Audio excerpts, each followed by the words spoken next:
që një vjetë kam themelu shoqatën për çështjen e kafshëve të macave të pastërel Kosovë, Animals Kosova me shkërtesën Anikos, dhe prej atëherë kemi fillu të sjell ndihma këtu për kafshë dhe për vullnetarë që ndihmojnë kafshët.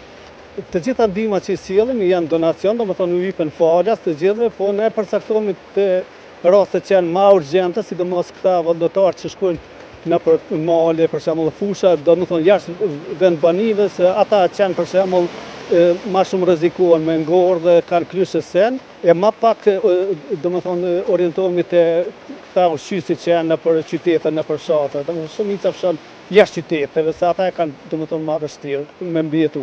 Na kemi sjell ushqim për maca dhe për qenë, por në fund domethënë ky transporti i fundit është shumica është për maca.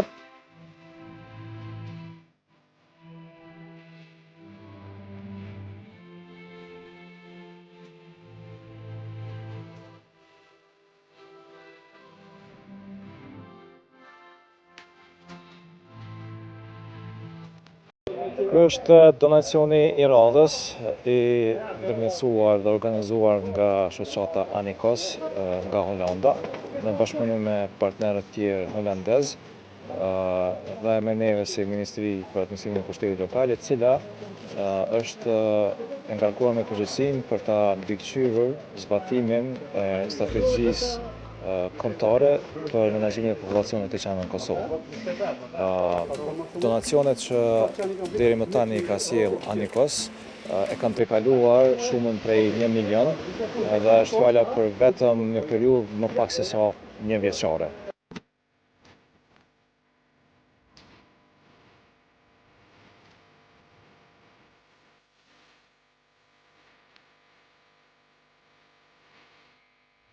Jam një aktiviste e kafshëve, ushqejmë, strehojmë tënat.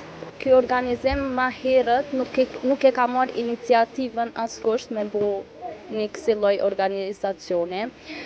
Për neve aktivistave është një ndihmës shumë e madhe. Për mace, qenë, shpend, për çdo krijesë që ka nevojë. Është një ndihmës shumë e madhe. Me konë që edhe tjertë fillojnë e marrin këtë hap dhe organizojnë këse për gjithë se cilin neve është puna shumë ma e lehtë.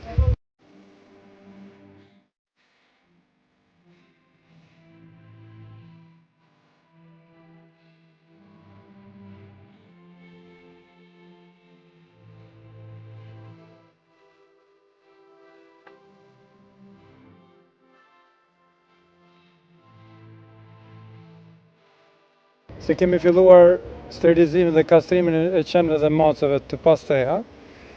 Kanë filluar disa kolegë, po edhe ne që jemi në Prishtinë në lokacion kemi filluar klinika jonë, që quhet Fauna jonë. Ka filluar me bashkëpunim me zotërin Sadri Sopin dhe bashkëpunim me gjitha fondacionin e tyre që është mbështetet nga Holanda. Me një çmim shumë të arsyeshëm, po mundsojmë që gjithat kafshët dhe qenë, macet dhe qenë ti sterilizojmë dhe ti kashojmë. Qëllimi vetëm është që të ulet popullata atyre dhe mos të kemi prezencë shtuar tyre nëpër rrugë.